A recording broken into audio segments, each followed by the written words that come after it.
तो आज मैं जिस सीरीज को एक्सप्लेन करने वाला हूँ उस सीरीज की कहानी गेम ऑफ थ्रोन्स से बहुत पहले की टाइमलाइन में सेट है। ये कहानी गेम ऑफ थ्रोन्स की शुरुआत से लगभग 89 इयर्स पहले की है और हाउस ऑफ द ड्रैगन के दूसरे सीजन के फिनाले के करीब 77 इयर्स बाद की टाइमलाइन में सेट है। तो आज मैं जिस सीरीज को एक्सप्लेन करने वाला हूँ उस सीरीज का नाम है a knight of the seven kingdoms. Game of throne universe होने के बावजूद इस सीरीज का फील थोड़ा सा लाइट हार्टेड है, लेकिन लास्ट के 2 एपिसोड बहुत ज्यादा खून खराबा से भरा हुआ है। अगर आपने गेम ऑफ थ्रोन्स भी नहीं देखा तो भी कोई बात नहीं, आप इस वीडियो को आराम से देख सकते हैं और ये कहानी भी आपको बहुत पसंद आएगी।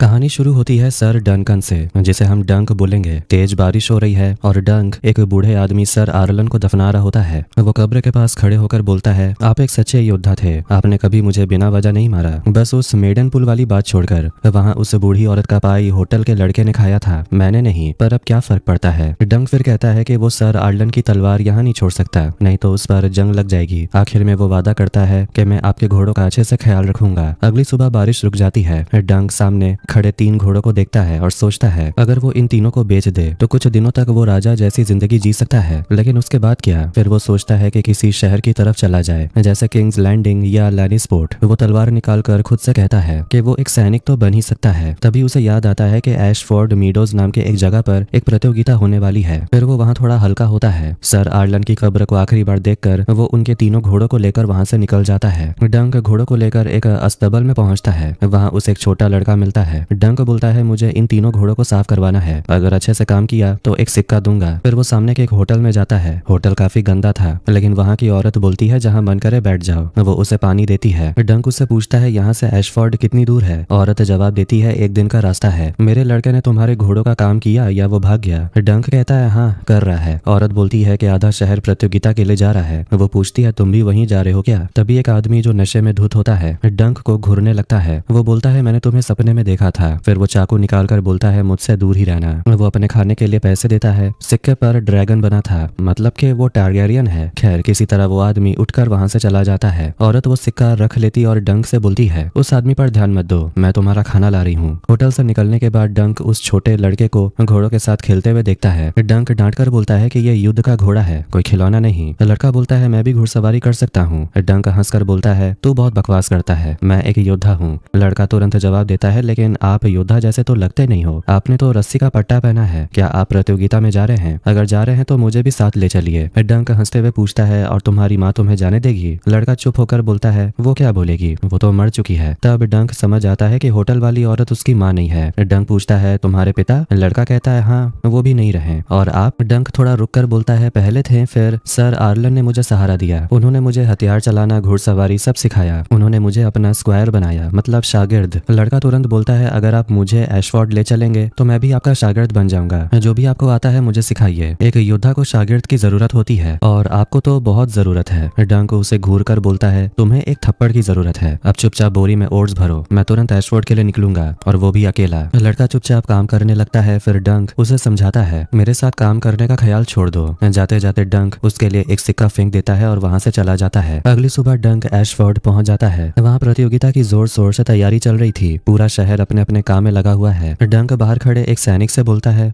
मुझे प्रतियोगिता के मास्टर से मिलना है। वो आदमी उसे एक कमरे में ले जाता है। वहाँ प्लमर बैठा था जो खेल का मास्टर है। प्लमर डंक को देखकर पूछता है, क्या तुम एक योद्धा हो? तुम्हारा नाम क्या है? डंक जवाब देता है, सर डंक, मैं पहले सर आर्लन का शागिर्द हुआ करता था। मरने से पहले उन्होंने मुझे अपनी तलवार देकर मुझे योद्धा बनाया। तलवार पर उनका निशान आप देख सकते हैं। प्लमर कहता है, निशान तो मैं देख पा रहा हूँ, लेकिन मैंने कभी सर आर्लन का नाम नहीं सुना। डंक कहता है, वो मुझे अपनी तरह योद्धा बनाना चाहते थे। फ्लैशबैक में छोटा डंक सर आर्लन से पूछता है, क्या मैं आपकी तरह योद्धा बन पाऊंगा? सर आर्लन कुछ नहीं बोलते। डंक आगे कहता है, उन्होंने मुझे शपथ दिलवाई थी। प्लमर कहता है, एक योद्धा दूसरे योद्धा को शपथ दिलवा तो सकता है, लेकिन क्या तुम्हारे पास कोई गवाह है? डंक कहता है, पेड़ पर बैठा हुआ एक पक्षी। प्लमर गुस्सा होकर बोलता है, मगर तुम झूठ बोल रहे हो, तुम्हें पता है ना इसके लिए तुम्हें सजा मिलेगी। फिर अचानक मुस्कुरा कर बोलता है, छोड़ो, मैं तो मजाक कर रहा था, लेकिन सोचो, क्या तुम इस प्रतियोगिता के लिए तैयार हो? क्या तुम राजघराने के लोगों के सामने टिक पाओगे? डंक मायूस होकर वहां से जाने लगता है। प्लमर पूछता है, तुम्हारे सर आर्लन को कोई जानता तो होगा। डंक बोलता है यहाँ आते समय मैंने हाउस डेंडोरियन का झंडा देखा था। प्लमर कहता है हाँ, उस घराने में सर मैनफ्रेड आए हैं। प्लमर कहता है हाँ, उस घराने से सर मैनफ्रेड आए हैं। डंक बोलता है सर आर्लन ने कुछ साल पहले उनकी सेवा की थी, मैनफ्रेड उन्हें जरूर जानते होंगे। प्लमर कहता है ठीक है, कल प्रतियोगिता शुरू होने से उन्हें यहाँ लाकर गवाही दिला देना, फिर अपने शागिर्द को यहीं छोड़ जाना। डंक खुश होकर जाने लगता है। तभी प्लमर उसे रोककर बोलता है तुम्हें पता है ना, जो प्रतियोगिता हारता है उसे अपना हथियार, कवच और घोड़ा जीतने वाले को देना पड़ता है, बाद में पैसे देकर ही वापस मिलते हैं। तुम्हारे पास पैसे तो है ना? डंक बोलता है उसकी जरूरत नहीं पड़ेगी। इतना कहते ही वो छोटे दरवाजे से टकरा जाता है और उसे चोट लग जाती है। इसके बाद डंक सर मैनफ्रेड से मिलने जाते हैं। एक लड़की बियोनी कहती है वो अभी सो रहे हैं, अगर चांदी का सिक्का दोगे तो उन्हें जगा दूंगी। डंक कहता है मेरे पास चांदी के सिक्के नहीं है। बियोनी हंसकर बोलती है तो फिर कैसे योद्धा हो तुम? दूसरी लड़की रेड बोलती है ये बंजारा योद्धा है, इसका कोई घर बार नहीं है। बियोनी मजाक में कहती है अरे बेचारा, सर मैनफ्रेड तो इसकी बीवी भी छीन लेंगे। डंक बोलता है मेरी कोई बीवी नहीं है। दोनों लड़कियां हंसकर बोलती है यहाँ तो ज्यादातर दुखी पति ही आते हैं। डंक पूछता है ये बताओ वो कब तक जागेंगे? रेड कहती है शाम को एक बार आकर देख लेना। डंक वहां से निकलकर सोचने लगता है उस लड़के ने मुझे बंजारा क्यों कहा? मैं असली योद्धा हूँ, अगर गरीब हूँ तो क्या हुआ? क्या गरीब असली योद्धा नहीं हो सकते? असली और सच्चा योद्धा तो वही होता है जो मेहनत से बना हो। वो अपने घोड़े से बात करते हुए बोलता है हम ये प्रतियोगिता जरूर जीतेंगे। तभी सामने सर स्टेफन फॉसोवे अपने शागिर्द रेमोन को बुरी तरह पीट रहा होता है। स्टेफन डंक से पूछता है ऐसे क्या देख रहा है? मेरा नाम सर स्टेफन फॉसोवे है, मुझसे लड़ो, ये मेरा भाई है लेकिन अभी तक तैयार नहीं है। रेमोन डंक से बोलता है इसे लड़कर इसका घमंड तोड़ दो। डंक मना कर देता है और बोलता है मुझे जरूरी काम है। स्टेफन हंसकर बोलता है रहने को घर नहीं है और चला है योद्धा बनने। वहां से निकलकर डंक को एक पेड़ के पास रहने की जगह मिलती है। उसके बाद वो नदी में नहाने चला जाता है और अपने कपड़े भी धोता है जिनसे बहुत बदबू आ रही थी। शाम होते ही वो फिर से सर मैनफ्रेड से मिलने जाता है, लेकिन रेड बताती है वो अभी भी सो रहे हैं, उनके पैर में दर्द है, कई सालों से परेशान है। डंक उसके पीछे पीछे कैंप के अंदर चला जाता है। वहाँ एक लड़की मरने का नाटक कर रही थी। सब लड़कियां डंक पर हंसती है और ये देखकर उसे थोड़ा बुरा लगता है। बियोनी और रेड दोनों बोलती है हमारा मजाक उड़ाने का इरादा नहीं था। हर प्रतियोगिता में तुम्हारे जैसे नौजवान आते हैं जो खुद को योद्धा समझते हैं लेकिन किसी काम के नहीं होते। डंक बोलता है शायद मैं उन सबसे अलग हूँ। रेड हल्की मुस्कान के साथ बोलती है तो फिर अपना ख्याल रखना, क्योंकि जिंदगी एक बार ही मिलती है। वहां से निकलकर डंक एक पपेट शो में चला जाता है। स्टेज पर वो एक लड़की टेंसिल को देखता है। शो खत्म होने के बाद डंक को रेमोन मिलता है। वो डंक को आधा इंसान आधा दानव कहकर बुलाता है और बोलता है कि मुझे आपको लड़ने के लिए उकसाना नहीं चाहिए था, वरना स्टेफन आपके हाथ पैर तोड़ देता। डंक पूछता है क्या तुम भी प्रतियोगिता में हिस्सा लेने वाले हो? रेमोन कहता है स्टेफन हिस्सा लेंगे, मैं नहीं ले सकता, मैं तो सिर्फ एक शागिर्द हूँ। डंक बोलता है शागिर्द के हिसाब से अच्छा लड़ लेते हो। ये सुनकर रेमोन खुश हो जाता है और पूछता है वैसे आप किसकी ढाल तोड़ने वाले हैं? डंक बोलता है मैं सोच कर नहीं आया, मेरे लिए हिस्सा लेना बहुत ही जरूरी है। रेमोन पूछता है आपको भूख लगी है तो आइए। वो उसे एक जगह ले जाता है जहाँ सब लोग मौज मस्ती कर रहे थे, खा पी रहे थे। वो तंबू असल में लायोनेल बराथियन का होता है। लायोनेल सबको बोलने लगता है कि 4000 साल पहले हमारे पूर्वज उस बड़े मैदान में इकट्ठा हुए थे, एक दूसरे का खून बहाने और थोड़ा मौज मस्ती करने। कहा जाता है वही इस देश का पहला भाला युद्ध था। फिर कुछ पल के लिए वो अपनी कहानी भूल जाता है और पूछता है ऐसा युद्ध कोई इंसान नहीं बना सकता? फिर हंसकर बोलता है कि ये रहे 100 सोने के सिक्के उसके लिए जो भाले से मेरी ढाल गिरा दे। वो सबको अपनी तरफ से खाना खिलाता है। डंक भी जमकर गोश्त खाने लगता है। लायनेल डंक को बुलाकर पूछता है क्या कभी चेहरे पर मुक्के खाए हो? अक्सर जो लोग लंबे होते हैं वो चेहरे पर ही मुक्के खाते हैं। डंक बोलता है मुझे समझ नहीं आया, लेकिन आपने कहा है तो सही होगा। लायनेल पूछता है तुम इसलिए झुक कर रहते हो ताकि कोई घूसा ना मार सके? डंक बोलता है मैं नहीं झुकता। लायनेल हंसकर बोलता है तो फिर दुल्हन की तरह छुप छुप के क्यों घूम रहे हो? डंक कहता है जहाँ मैं पला बड़ा वहाँ ऐसे ही रहना सिखाया जाता है। लायनेल बोलता है भगवान ने तुम्हें इतना लंबा बनाया है तो अकड़ कर चला करो, वरना मैं तुम्हें जला दूंगा। फिर पूछता है मेरे लिए क्या तोहफा लाए हो? डंक बोलता है मेरे पास तो कुछ भी नहीं है। लायनेल हंसकर बोलता है लोग मेरे पास या तो मदद मांगने आते हैं या फिर मेरा सिर काटने, क्या तुम मेरा सिर काटने आए हो? डंक बोलता है बिल्कुल नहीं। लायनेल पूछता है तो फिर यहाँ तुम कर क्या रहे हो? डंक सीधा जवाब देता है मैं तो सिर्फ खाने आया था। सब हैरान होकर उसे देखते हैं। फिर लायनेल जोर से हंसने लगता है। वो पूछता है तुम्हारा नाम क्या है? डंक कहता है सर डंकन। लायनेल के कहने पर डंक वहाँ नाचने लगता है। लायनेल भी उसके साथ नाचता है। फिर वो उसके पैर पर चढ़ने लगता है। फिर दोनों बेफिक्र होकर नाचते हैं। फिर लायनेल डंक को अपनी कहानियां सुनाने लगता है। डंक भी बताता है कि उसके लिए ये प्रतियोगिता जीतना कितना जरूरी है। अगर वो हार गया तो उसके पास अपने घोड़े वापस लेने के लिए पैसे भी नहीं होंगे। लायनेल हंसकर बोलता है बिना घोड़े के योद्धा नहीं होते। तभी डंक की नजर सर मैनफ्रेड पर पड़ती है। वो तुरंत उनके पीछे जाता है और सर आर्लन के बारे में बताने लगता है, लेकिन मैनफ्रेड मस्ती के मूड में होते हैं। वो साफ कह देते हैं कि मैं तुम्हारे मास्टर को नहीं जानता, यहाँ से चले जाओ। डंक कहता है अगर किसी ने मेरी सिफारिश नहीं की तो मैं कल हिस्सा नहीं ले पाऊंगा। मैनफ्रेड उसे कहता है तो उससे मुझे किया और वहां से चला जाता है। मायूस होकर डंक अपने ठिकाने पर लौटता है। वो देखता है कि वही गंजा सा छोटा लड़का बैठा है और मछली पका रहा है। डंक चिल्लाता है कि तू यहाँ क्या कर रहा है, यहाँ आया कैसे? लड़का कहता है मैं एक बैलगाड़ी में बैठकर आया, आप मुझे भगा नहीं सकते, मैं वापस नहीं जाऊंगा। डंक गुस्से में बोलता है मैं तेरी कोई बकवास नहीं सुनूंगा, मैं तुझे वापस छोड़ने जाऊंगा। लड़का कहता है तो फिर आप प्रतियोगिता मिस कर देंगे। वो आगे कहता है मैंने आपके लिए घोड़ों को साफ किया, आग जलाई, मछली पकाई, तंबू भी लगा देता, लेकिन मुझे कुछ मिला ही नहीं। डंक कहता है ये पेड़ ही मेरा तंबू है। लड़का पूछता है बारिश हुई तो? डंक कहता है पेड़ मुझे बचाएगा। लड़का बोलता है पानी तो फिर भी गिरेगा। वो पूछता है आपका नाम क्या है? डंक कहता है मेरा नाम डंक है। लड़का बोलता है ये तो कोई नाम नहीं हुआ, आपका पूरा नाम डंकन है क्या? डंक कहता है हाँ, सर डंकन द टॉल। लड़का हंसकर बोलता है ये नाम तो कभी नहीं सुना, अच्छे योद्धाओं के सारे नाम सुने हैं मैंने, आपका नहीं। मेरा नाम एग है। डंक कहता है ठीक है एग, अगर तू मेरी बात मानेगा तो मैं तुझे अपना शागिर्द बना लूंगा, आगे की बात बाद में देखेंगे, मेरे पास देने को कुछ है नहीं। अच्छा काम करेगा तो नए कपड़े और खाना मिलेगा, और जब तक मुझे मजबूर नहीं करेगा मैं तुझे मारूंगा नहीं। एग तुरंत कहता है मुझे मंजूर है। दोनों खुले आसमान के नीचे सोने लगते हैं। एग कहता है बाकी योद्धा अपने तंबुओं के नीचे सो रहे होंगे और तारों की जगह मखमली चादर देख रहे होंगे। डंक कहता है अब सो भी जा। तभी एक टूटता तारा गिरता है। डंक मनी मन सोचता है शायद हमारी किस्मत चमकने वाली है। एग हल्का सा मुस्कुराता है और फिर सो जाता है। डंक सर आर्लन के बारे में बताता है। वो कहता है कि सर आर्लन बाकी लोगों से अलग थे, उन्होंने कई युद्ध लड़े थे लेकिन उनका कोई दुश्मन नहीं था, उन्होंने कभी किसी से शिकायत नहीं की, यहाँ तक कि मरते वक्त भी नहीं। वो चाहते थे कि लोगों का उनसे भला हो, इसी वजह से वो कभी ज्यादा पैसे नहीं कमा पाए, उनके पास न जमीन थी, न घर, न परिवार। डंक बताता है कि दोनों किसी तरह अपना गुजारा करते थे। एक योद्धा होने के बावजूद सर आर्लन को कभी खास तारीफ नहीं हुई। डंक सबको यही कहानी सुना रहा था ताकि कोई उसकी सिफारिश कर दे, मगर कोई भी सर आर्लन को पहचानने वाला नहीं मिलता। एग पूछता है क्या वो अच्छे योद्धा नहीं थे? डंक बोलता है वो बहुत महान योद्धा थे। एग फिर पूछता है अगर वो इतने महान थे तो फिर उन्हें कोई याद क्यों नहीं करता? डंक थोड़ा चुप होकर बोलता है अगर तुझे यहाँ से जाना है तो जा सकता है, लेकिन एग बोलता है मैं आपको कभी छोड़कर नहीं जाऊंगा, ऐसे वक्त पर तो बिल्कुल भी नहीं जब कोई आपकी इज्जत नहीं कर रहा। वो आगे कहता है वैसे आपको इजाजत की जरूरत ही क्यों है, जाकर टायरल को चुनौती दीजिए, उसकी ढाल गिरा दीजिए। वैसे भी क्या आप इन शाही गुलामों को खुद से बेहतर समझते हैं? डंक बोलता है क्योंकि वो सच में बेहतर है और तू बहुत ज्यादा मुंहफट है। उसे उम्मीद थी कि कोई ना कोई तो होगा जो सर आर्लन को याद करता होगा।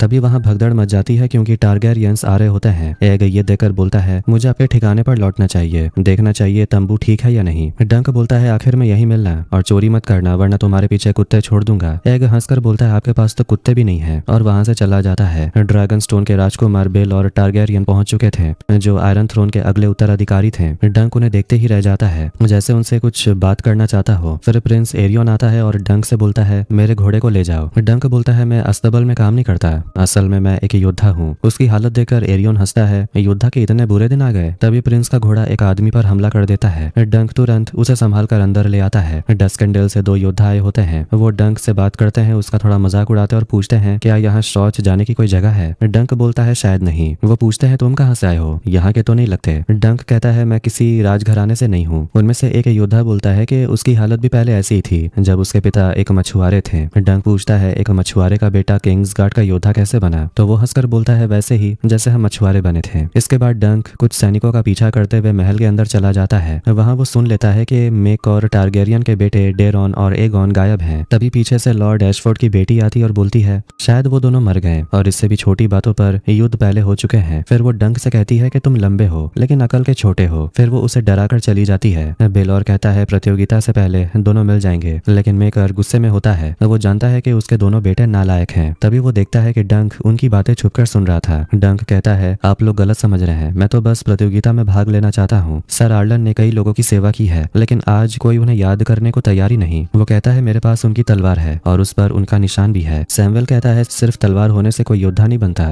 तभी बेल और टारगेरियन को सर आर्लन याद आते हैं। वो कहता है मुझे याद नहीं है कि उन्होंने कोई प्रतियोगिता जीती भी थी, लेकिन उन्होंने कोई भी शर्मनाक काम नहीं किया। फिर बेल और पुरानी बात याद करता है। कई साल पहले एक ऐसी ही प्रतियोगिता में मेरी और आर्लन की लड़ाई हुई थी। हमने एक दूसरे की 4 तलवारें तोड़ी थी। आखिर में सर आर्लन हार गए। डंक तुरंत कहता है 7 तलवारें। बेलर कहता है मुझे जितना याद है 4 तलवारें। डंक घुटनों पर बैठकर माफी मांगता है जरूर 4 ही होंगे। सर आर्लन बूढ़े हो गए थे, उन्हें कोई चीज याद नहीं रहती थी, शायद उन्होंने गलती से गलत बोल दिया होगा। बेलर पूछता है तो तुम यहाँ प्रतियोगिता में भाग लेने आए हो, लेकिन इसका फैसला मैं नहीं ले सकता। डंक प्लमर की तरफ देखता है लेकिन वो चुप रहता है। मेकर गुस्से में बोलता है अब दफा हो जाओ। जाते जाते डंक कहता है आपके बेटे जहाँ होंगे सही सलामत होंगे। फिर वो वहाँ से चला जाता है। जाने से पहले बेलोर पूछता है, सर आर्लन तुम्हारे सगे तो नहीं थे? डंक बोलता है, नहीं, वो मेरे अपने नहीं थे। बेलोर कहता है, तो कानून के मुताबिक सिर्फ सगा रिश्तेदारी किसी योद्धा का हथियार इस्तेमाल कर सकता है। तुमने अपना नया हथियार लाना होगा और अपनी खुद की मोहर भी। डंक वहाँ से चला जाता है और फिर से पपेट शो देखने लगता है। आखिर में डंक और टेंसिल एक दूसरे को देखते हैं। डंक उससे मिलने जाता है, उसे एक सिक्का देता है और उसके हुनर की तारीफ करता है। एग भी कहता है, काफी मजा आया, वैसे आपने वो आग वाला खेल कैसे किया? टेंसिल उसे एक छोटा सा ट्रिक दिखाती है। एग पूछता है, इतनी बड़ी कठपुतली मैंने कभी नहीं देखी। टेंसिल कहती है, ये मेरे अंकल ने बनाई है, लेकिन इसे पेंट मैंने किया। डंक पूछता है, क्या तुम मेरे लिए भी पेंट कर सकती हो? वो अपनी ढाल उसे देता है और बोलता है, मैं चाहता हूँ कि तुम अपनी कला इस पर दिखाओ। टेंसिल पूछती है, तो इस पर क्या बनाऊं? डंक के पास कोई जवाब नहीं होता, वो सोचता ही रहता है। एग बात संभालते हुए कहता है, इस पर एक बड़ा सा पेड़ बना दो। डंक जल्दी से जोड़ता है और एक टूटता हुआ तारा भी। घबरा कर डंक कुछ भी बोलता रहता है और जाने लगता है। एग उसे रोककर बोलता है, अरे ढाल तो दे दो। इसके बाद डंक और एग टेंसिल के बारे में बात करते हैं। एग बोलता है, आप दोनों बिल्कुल एक जैसे हो। डंक खुश होकर पूछता है, क्या इसका मतलब मेरा कोई चांस है? फिर एग अपने मास्टर से पूछता है, आपको क्या लगता है मैं योद्धा बन सकता हूँ? डंक कहता है, बिल्कुल। एग बोलता है, लेकिन मैं तो बहुत कमजोर दिखता हूँ। डंक हंसकर बोलता है, मुझे भी लोग बेवकूफ बोलते हैं। तभी लायनेल डंक को अपने साथ टग ऑफ वार खेलने बुलाता है। आखिर में लायनेल और डंक वाली टीम जीत जाती है, जिससे वो दोनों बहुत खुश होते हैं। शाम होते ही डंक लोहार स्टीली के पास जाता है और कहता है, कल सुबह होते ही मुझे एक कवच चाहिए। स्टीली डंक को देखकर बोलता है, लंबे चौड़े हो,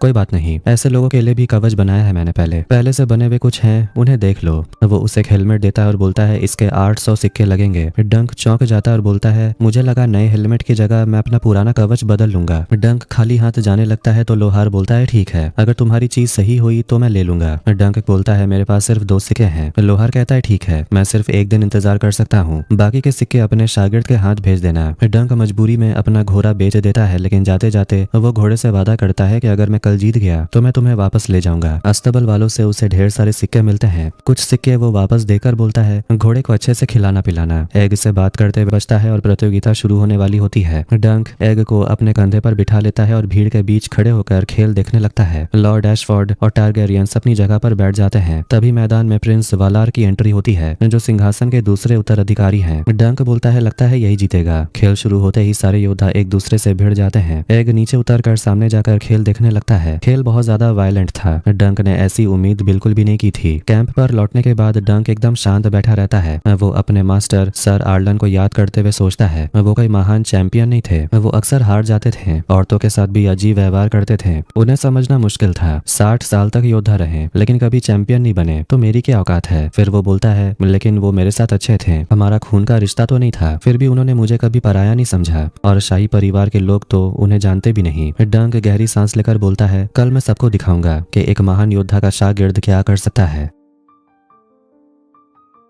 अगली सुबह एग डंक को सोते हुए देखता है। फिर वो जल्दी उठकर घोड़ों को खाना खिलाता है। उसके बाद घोड़े को खुले मैदान में ले जाता है और उसे समझाने लगता है कि घोड़ा वो सब समझता है जो एक इंसान समझता है। वो घोड़े से कहता है कि डंक का जीतना बहुत जरूरी है, अगर वो हार गया तो उनके हाथ से सब कुछ चला जाएगा। फिर एग उसे ट्रेन करने की कोशिश करता है, लेकिन घोड़ा तो बस खड़ा खड़ा पॉटी कर रहा था। थोड़ी देर बाद एग खुद घोड़े के साथ दौड़ने लगता है। तभी वहाँ एक बूढ़ा आदमी आता है, सर रॉबिन राइजलिंग। वो एग पर इल्जाम लगाता है कि उसने उसका घोड़ा चुरा लिया है, मगर एग और घोड़े की दोस्ती देखकर सर रॉबिन का दिल बदल जाता है। बूढ़ा आदमी पूछता है, तुम्हारे बाल कहाँ गए? एग पलटकर पूछता है, आपकी आंख को क्या हुआ? तब वो बताता है कि उसने अपनी आंख कैसे खो दी थी। एग पहचान लेता है कि वो तो सर रॉबिन राइजलिंग है, 7 किंगडम्स का सबसे सनकी योद्धा। एग घोड़े को लेकर डंक के पास आता है। डंक उस समय सिलाई कर रहा था। एग ये देखकर बोलता है, लेकिन ये काम तो मेरा है, पर उसे सिलाई करना नहीं आता था, इसलिए डंक उसे सिलाई करना सिखाता है। जब वो घोड़ा थंडर की देखभाल कर रहे होते हैं तो एग बोलता है, मेरे नीचे बाल आ रहे हैं, ये अजीब तो नहीं है ना? डंक हंसकर बोलता है, तू मुझे ये सब बता रहा है, यही बहुत अजीब है।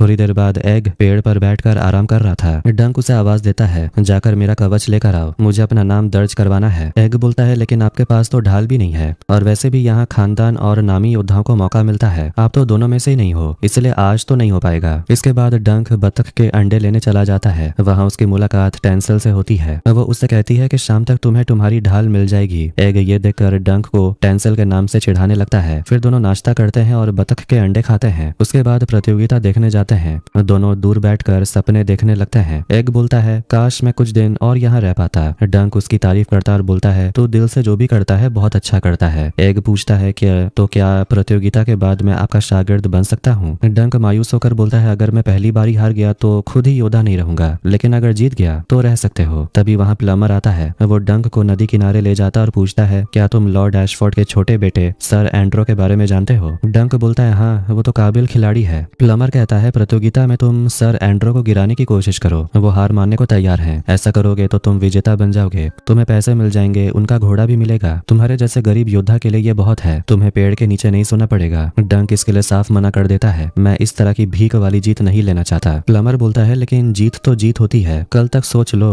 हो सकता है कल बारिश शुरू हो जाए, फिर क्या करोगे? इसके बाद प्रतियोगिता में लॉर्ड मेकर का बेटा प्रिंस एरियन आता है। वो सर हम्फ्री को अपना विरोधी चुनता है। मुकाबले में एरियन बड़ी बेरहमी से हम्फ्री और उसके घोड़े को घायल कर देता है और घोड़े को तो मार देता है। हालांकि एरियन जीत जाता है, लेकिन लोग बहुत ज्यादा गुस्सा होते हैं क्योंकि खेल में जीत होनी चाहिए थी, मौत नहीं। ये सब देखकर एग को अच्छा नहीं लगता और वो वहां से जाना चाहता है। डंक उसे समझाता है शागिर्द को हमेशा मजबूत रहना चाहिए, क्या पता आगे क्या हो जाए। इसके बाद दोनों लायनल के तंबू में जाकर खाते पीते हैं। वहाँ लायनल नशे में एक लड़की के बारे में गाना गा रहा था। फिर उसी लड़की के बारे में एग बात करने लगता है और सोचता है क्या सच में कोई ऐसी लड़की थी जिसके बारे में वो गा रहा है। वहां से निकलकर डंक एग से पूछता है तुझे अपने पिता के बारे में कुछ पता है? एग कहता है नहीं। डंक बोलता है मेरे पिता को तो फांसी दे दी गई थी। तभी उन्हें सामने प्लम्बर दिखता है। डंक उससे नजरें चुराने लगता है। तभी एक औरत मिलती है जो बोलती है क्या मैं तुम्हारा भविष्य बताऊं? डंक बोलता है जरूर। औरत कहती है तुम एक दिन महान योद्धा बनोगे, लैनिस्टर से भी बड़े। फिर एग को देखकर बोलती है और तुम राजा बनोगे और गर्म आग में जलोगे, तुम्हारी राख कीड़े मकोड़े खाएंगे और तुम्हारी मौत पर लोग जश्न मनाएंगे। ये सुनकर एग डर जाता है, लेकिन डंक हंसने लगता और बोलता है उसकी बातों पर ज्यादा ध्यान मत दो। तभी उन्हें रेमन मिलता है जो उन्हें ड्रिंक करने के लिए बुलाता है। एग बोलता है कि वो कठपुतली वाला शो देखने जा रहा है और बोलता है मैं आपकी ढाल लेकर आ जाऊंगा। रेमन डंक से पूछता है तो आपने सोचा आप किससे लड़ेंगे? डंक बोलता है नहीं सोचा।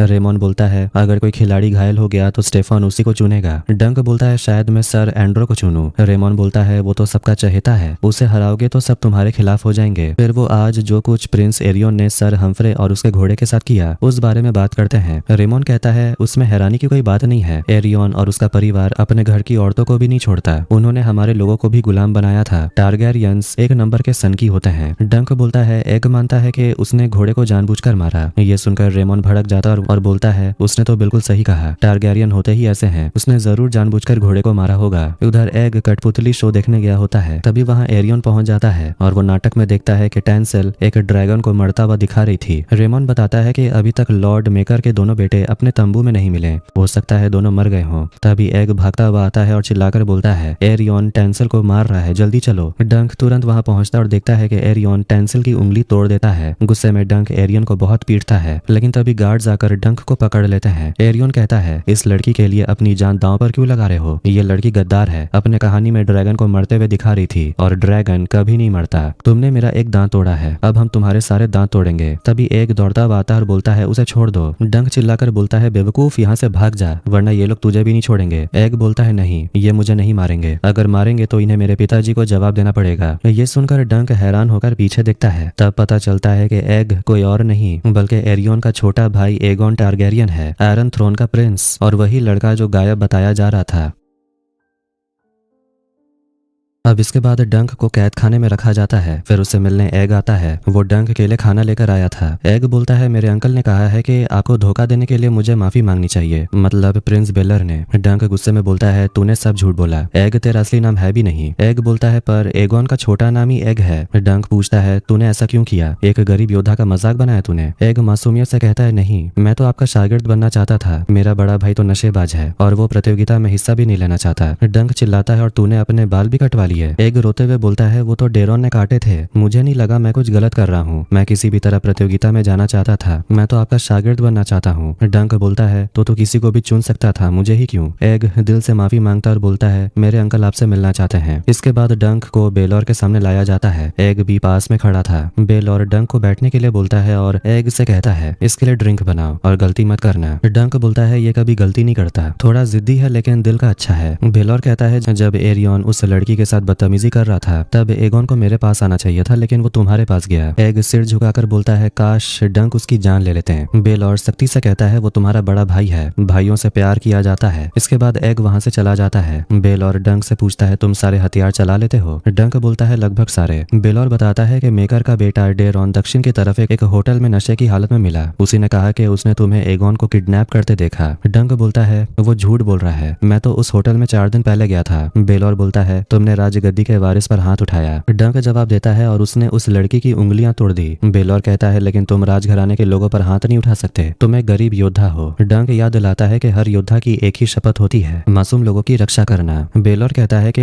एरियन तुम्हें सजा दिए बिना चैन से बैठेगा नहीं और मैं ये सुनवाई रोक नहीं पाऊंगा। अगर डेरॉन ने भी कह दिया कि तुमने एगोन को किडनैप किया था तो तुम और भी बुरी तरह फंस जाओगे, इसलिए मैं तुमसे पूछ रहा हूँ तुम कितने काबिल योद्धा हो। इसके बाद डंक मेकर और एरियन के सामने आता है और कहता है मुकाबले के नतीजे पर फैसला किया जाए, ये तो मेरा हक है। एरियन मना कर देता है लेकिन उसके पिता उसे समझाते हैं तुम मना नहीं कर सकते। बेलोर कहता है तुम मना कर सकते लेकिन फिर तुम्हें अपना आरोप वापस लेना होगा। एरियन कहता है तो 7 योद्धाओं की लड़ाई होगी। बाकी लोग पूछते हैं ये कैसी लड़ाई है? बेलोर बताता है ये प्राचीन समय की परंपरा है, दोनों तरफ से 7 योद्धा होंगे और आपस में लड़ेंगे। मेकर अपने बेटे से पूछता है तुम इस आदमी से अकेले क्यों नहीं लड़ सकते? 6000 साल पुरानी रिवाज के पीछे छिपने की क्या जरूरत? बेलर डंक से कहता है तुम अपने साथ लड़ने के लिए और 6 योद्धा ढूंढ लो, आमने सामने 7 योद्धा लड़ेंगे। डंक घबराकर बोलता है लेकिन मैं तो किसी को जानता ही नहीं। एरियन ताना मारकर बोलता है अगर तुम किसी को लेकर नहीं आए तो समझ लेना कि तुम ही गुनहगार हो। मेकर अपने बेटे पर काफी गुस्सा होता है और उसे वहां से ले जाता है। डंक मायूस होकर अपने घोड़े के पास आता है। रेमोन उसे जिंदा देखकर हैरान होता है और उसे गले लगाता है। फिर रेमोन डंक को अपने साथ अपने भाई स्टेफन से मिलवाने ले जाता है। स्टेफन को भी पता है कि एरियन ने उस कठपुतली वाली लड़की के साथ क्या किया था।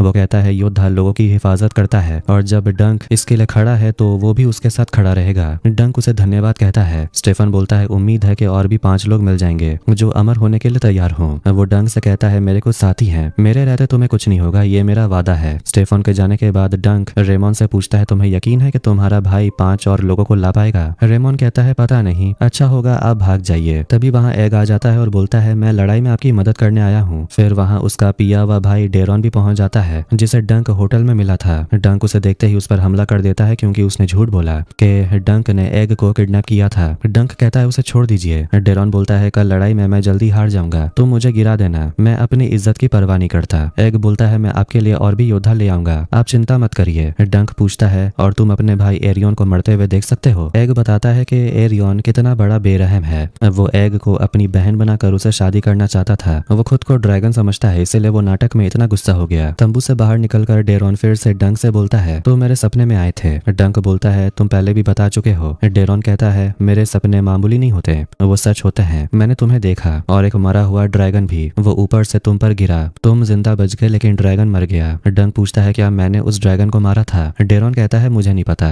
इसके बाद डंक लोहार स्टीली के पास जाता है। स्टीली कहता है अगर तुम अपनी ढाल लेने आए हो तो वो लड़की इसे मेरे पास छोड़ गई है। डंक पूछता है वो लड़की कहाँ गई? स्टीली कहता है वो डॉन चली गई है, अब वापस नहीं आएगी। स्टीली उसे उसकी ढाल दिखाता है। ढाल पर एक पेड़ बना था और एक टूटता तारा भी। स्टीली कहता है मैंने तुम्हारी ढाल को मजबूत बना दिया और रंग उस लड़की ने किया था। डंक इमोशनल होकर पूछता है इसके लिए कितनी कीमत देनी पड़ेगी? स्टीली कहता है तुम्हारे लिए सिर्फ 1 सिक्का। सुबह होते ही कुछ योद्धा डंक की मदद के लिए आते हैं। लायोनेल भी आ चुका था। वो कहता है तुम्हारे शागिर्द ने मुझे बुलाया, किंग्स गार्ड को सबक सिखाने का मौका मैं हाथ से नहीं जाने देना चाहता था। अब मैदान में दोनों तरफ से योद्धा तैयार हो जाते हैं, लेकिन आखिरी पल में स्टेफन बोलता है कि वो अब डंक की तरफ से नहीं बल्कि एरियन की तरफ से लड़ेगा। ऐसा करने पर वो लॉर्ड बन जाएगा। रेमोन अपने भाई से बोलता है लॉर्ड बनने के लिए तुमने अपना वादा तोड़ दिया। स्टेफन कहता है ये मेरे लिए फायदा का सौदा है। वो गुस्से में अपने भाई को धक्का देता है। तभी रेमोन डंक से बोलता है मुझे योद्धा बनाइए, मैं आपके साथ लड़ूंगा, आपके पास सिर्फ 5 लोग हैं। लायनल बोलता है लड़का सही कह रहा है, इसे शपथ दिलाओ। तभी हॉर्न बजता है और डंक को मैदान में जाना पड़ता है, इसलिए लायनल रेमन को शपथ दिलाता है और वो योद्धा बन जाता है। एशफोर्ड डंक से पूछता है तुम्हारे पास तो सिर्फ 5 योद्धा हैं। डंक बोलता है 6 हैं, रेमन भी हमारे साथ लड़ेगा, मगर कुछ लोग बोलते हैं कि ऐसा नहीं हो सकता, ऐसा करने पर हमें आपको गुनहगार मानना पड़ेगा। डंक बोलता है तो फिर मुझे थोड़ा वक्त दीजिए। वो सभी लॉर्ड से बोलता है मुझे पता है आप में से किसी को भी सर आर्लन याद नहीं है, लेकिन उन्होंने आपके लिए लड़ाई लड़ी है, आपके लिए अपनी जान दांव पर लगाई थी। वो अच्छे इंसान थे, उन्होंने मुझे योद्धा बनाया और एक योद्धा बेगुनाह की रक्षा करता है और मैंने वही किया। क्या कोई योद्धा है जो मेरा साथ देगा? कुछ पल के लिए सन्नाटा छा जाता है। एक आदमी खड़ा होता है लेकिन वो सिर्फ पीछे से गैस छोड़ता है। इस पर सब हंसने लगते हैं और ये देखकर एग को काफी बुरा लगता है। डंक चिल्लाता है क्या यहाँ एक भी सच्चा योद्धा नहीं है? तभी सबको चौंकाते हुए बेल और टारगेरियन खुद डंक का साथ देने पहुंच जाते हैं। लोग खुशी से झूम उठते हैं। मेकर गुस्से में बेलर से कहता है, तुम्हारा दिमाग खराब हो गया है क्या? इसने मेरे बेटे पर हाथ उठाया था। बेलर शांत होकर बोलता है, इसने एक मासूम लड़की की हिफाजत की थी, जो काम सिर्फ एक सच्चा योद्धा कर सकता है। अब सही और गलत का फैसला ऊपर वाला ही करेगा।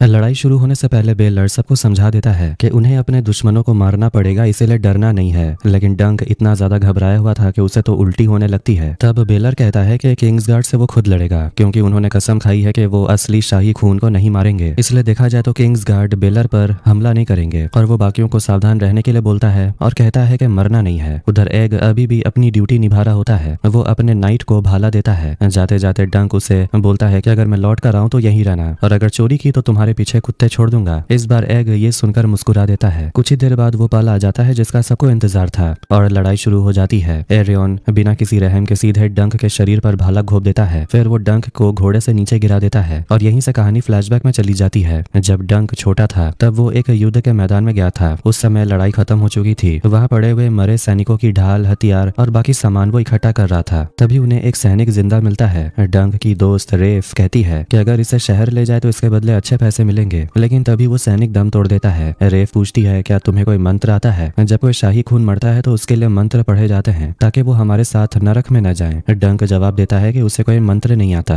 डंक थोड़ा उदास हो जाता है क्योंकि उसने पहले कभी किसी को इस तरह मरते हुए नहीं देखा था। दोनों अपने घर की तरफ जा ही रहे होते हैं कि तभी किसी के आने की आहट सुनकर वो छिप जाते हैं। फिर डंक रेफ से कहता है कि अब छिपने की जरूरत नहीं है क्योंकि लड़ाई खत्म हो चुकी है। जब दोनों वापस लौटते हैं तो उन्हें एक बेरहम आदमी एलिस्टर मिलता है। वो डंक से पूछता है, तुम्हारे बैग में क्या है? तभी अचानक वहाँ भगदड़ मच जाती है और दोनों भाग जाते हैं। बाद में एलिस्टर को पता चलता है कि उसकी शराब चोरी हो गई है, जिससे वो काफी गुस्से में आ जाता है। उधर रेफ वही शराब पी रही थी। डंक उसे डांटता है कि उसे ऐसा चोरी नहीं करना चाहिए। रेफ बोलती है कि अगर वो ऐसा नहीं करती तो वो आदमी उनका सामान चुरा लेता। इसके बाद दोनों युद्ध के मैदान में से जो कुछ भी सामान चुरा कर लाए थे उसे बेच देते हैं, और उन्हें 2 सिक्के मिलते हैं। जाते जाते वो आदमी डंक से बोलता है कि डेमन की बगावत खत्म हो चुकी है, अपना ये ब्लैक फायर वाला सामान कहीं और ले जाओ। ये सुनकर डंक वहां से चला जाता है। रेफ उम्मीद करती है कि वो यहाँ से निकल कर किसी दूसरे जगह जाएंगे और उनकी जिंदगी बेहतर हो जाएगी, लेकिन डंक सोचता है कि अगर दूसरी जगह इससे भी बदतर हुई तो, और अगर हर जगह हालत ऐसे ही खराब हुई तो। फिर डंक अपनी माँ के बारे में सोचता है। वो जानता है कि उसकी माँ मर चुकी है, लेकिन फिर भी उसके मन में आता है कि शायद कहीं वो जिंदा हो और फंसी हुई हो। रेफ उसे समझाती है कि यहाँ उनके लिए कुछ भी नहीं है। अगर उसे परिवार चाहिए तो उसे ये शहर छोड़ना ही पड़ेगा। अगली सुबह दोनों शहर छोड़ने के लिए निकलते हैं। रेफ दोनों के लिए टिकट खरीदने जाती है, लेकिन जितने पैसे उनके पास होते हैं टिकट की कीमत उससे ज्यादा होती है, क्योंकि आधा शहर इस जगह को छोड़कर जाना चाहता है। इस बात पर रेफ गुस्सा हो जाती है और अपना गुस्सा डंक पर निकालती है,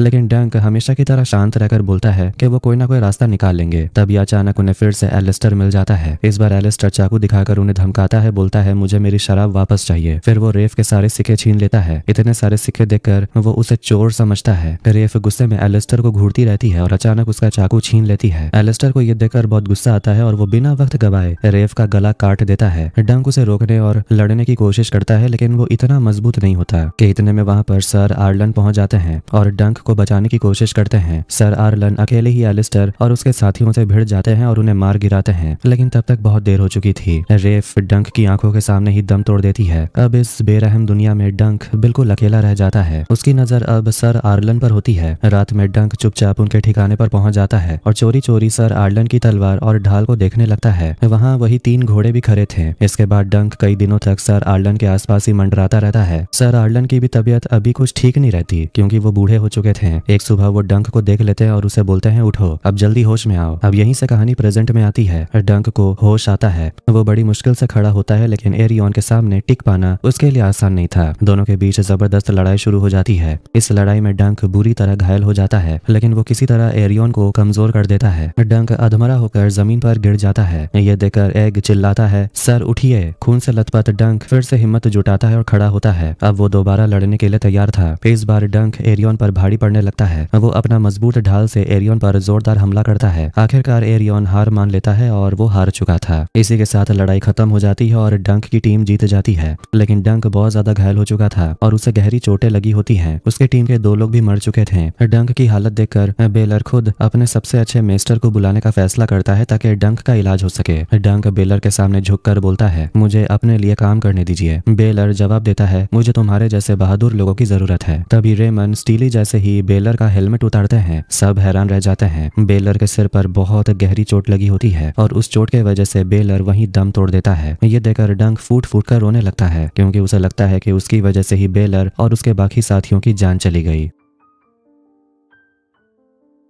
लायोनेल भी जिंदा बच गया था और वो डंक के साथ बड़े ओक ट्री के नीचे बैठा था। लायोनेल डंक से बोलता है, तुम्हें अब मेरे साथ आना चाहिए, हम दोनों साथ रहेंगे और मजे करेंगे। तभी मेस्टर डंक की हालत देखकर बोलता है कि इसका इलाज यहाँ नहीं हो पाएगा, इसे शहर लेकर जाना पड़ेगा। ये सुनकर लायोनेल गुस्से में बोलता है, तुझ जैसे झोला छाप बूढ़े से कुछ नहीं होगा, चल भाग यहाँ से। फिर वो डंक से बोलता है कि तुम मेरे साथ स्टॉरमेंट्स चलो, मैं तुम्हें अपने भाई की तरह रखूंगा। डंक उदास होकर बोलता है, जिसके साथ भी मैं रहता हूँ उसका यही हाल होता है, देखो उन राज परिवार के लोगों के साथ क्या हुआ। ये सुनकर लायोनेल गुस्से में बोलता है, और हमने जो तुम्हारे लिए लड़ाई लड़ी उसका क्या, तुम्हें एक मौका मिला है और आगे भी युद्ध होने वाला है, तुम मेरा साथ दे सकते हो, एक बार सोच लो। उधर टारगेरियन परिवार के लोग बेलर को श्रद्धांजलि देते हैं और उसे अंतिम विदाई देते हैं। वही डंक बेलर के बेटे वलार से मिलता है और उससे बात करता है। वलार अपने पिता की मौत से बहुत दुखी था। वो कहता है, मेरे पिताजी बहुत जवान थे, उनमें राजा बनने की पूरी काबिलियत थी, पता नहीं ऊपर वाले ने तुम्हारी जगह उन्हें क्यों ले गया। डंक जवाब देता है कि मैं खुद भी यही सोचता हूँ। कैंप में लौटने के बाद रेमंड डंक से मिलने आता है। डंक बोलता है, सब लोग बेलर की मौत का दोष मुझ पर दे रहे हैं। रेमन बोलता है, लेकिन मैं तो ऐसा नहीं मानता। फिर वो डंक को गले लगा लेता है। रेमन इस बात से भी खुश है कि इस बार वो अपने भाई से जीत गया। तभी वहाँ पर लेडी रोवान आती है जो रेमन की पत्नी है। वो भी ये लड़ाई देखने आई थी और वो गर्भवती भी होती है। तभी वहाँ कुछ सैनिक आते हैं और बोलते हैं कि प्रिंस मेकर डंक से मिलना चाहते हैं। डंक प्रिंस मेकर से मिलने पहुंचता है। मेकर बताता है कि वो एरियन को फ्री सिटीज की तरफ भेज रहा है ताकि वो वहाँ जाकर थोड़ा ठीक हो सके। फिर वो कहता है, अब मुझे जिंदगी भर यही सुनना पड़ेगा कि मैंने अपने भाई को मारने की कोशिश की। डंक जवाब देता है, अगर मैंने ये लड़ाई नहीं लड़ी होती तो आप मेरे हाथ पैर कटवा देते। मैंने एक सवाल पेड़ से पूछा था, क्या मेरे हाथ पैर की कीमत एक राजकुमार की जान से कम है। मेकर पूछता है, और तुम्हें जवाब क्या मिला। डंक बोलता है, सर आर्लन कहा करते थे, क्या पता कोई ऐसा दिन आए जब मुझे इन पैरों की जरूरत पड़े। शायद रियासत को एक राजकुमार की जिंदगी से ज्यादा इन पैरों की जरूरत पड़े। इस पर मेकर जवाब देता है कि ऐसा दिन कभी नहीं आएगा। रियासत के पास तुम्हारे जैसे बहुत से बंजारे योद्धा हैं। फिर वो आगे कहता है कि मेरा छोटा बेटा तुम्हें पसंद करता है। वो कहता है कि वो तुम्हारे अलावा किसी और की सेवा नहीं करेगा, वो बहुत जिद्दी है। मेकर कहता है, तुम उसके गुरु बन जाओ, समर हॉल में तुम्हारे लिए जगह है। अगर तुम मेरी शपथ लोगे तो एगोन को ट्रेन कर पाओगे। वैसे भी तुम्हें भी अभी बहुत कुछ सीखना बाकी है। डंक जवाब देता है, मैं सीखना तो चाहता हूँ लेकिन राजकुमारों से दूर रहना चाहता हूँ। उधर एगोन यानी एग ये सारी बातें सुन लेता है। ये सुनकर वो थोड़ा उदास हो जाता है। थोड़ी देर बाद डंक एग से मिलता है। एग उसकी हालत देखकर पूछता है, क्या बहुत दर्द हो रहा है आपको। डंक उसे बोलता है, ये सब नहीं हो सकता, मुझे माफ कर देना। ये सुनकर एग बोलता है, आप वैसे योद्धा नहीं है जैसा मैंने सोचा था। ये कहकर वो वहां से चला जाता है। इसके बाद कहानी जाती है एक और फ्लैशबैक में। सर आर्लन अब अपने जीवन के आखिरी समय में होते हैं। डंक उसे पूछता है, आपने मुझे कभी शपथ क्यों नहीं दिलाई, क्या आपको लगा कि मैं भाग जाऊंगा या इसके पीछे कोई और वजह थी। सर आर्लन बिना कोई जवाब दिए चले जाते हैं। ये देखकर डंक रोने लगता है, पर तभी सर आर्लन वापस लौट आते हैं। प्रेजेंट में जब डंक खाना खा रहा होता है तभी डेरॉन उससे मिलने आता है। उसे देखते ही डंक गुस्से में बोलता है, तुम्हें यहाँ आने में शर्म नहीं आई, वो सब तुम्हारी वजह से मरे हैं। डेरॉन इसका कोई जवाब नहीं देता।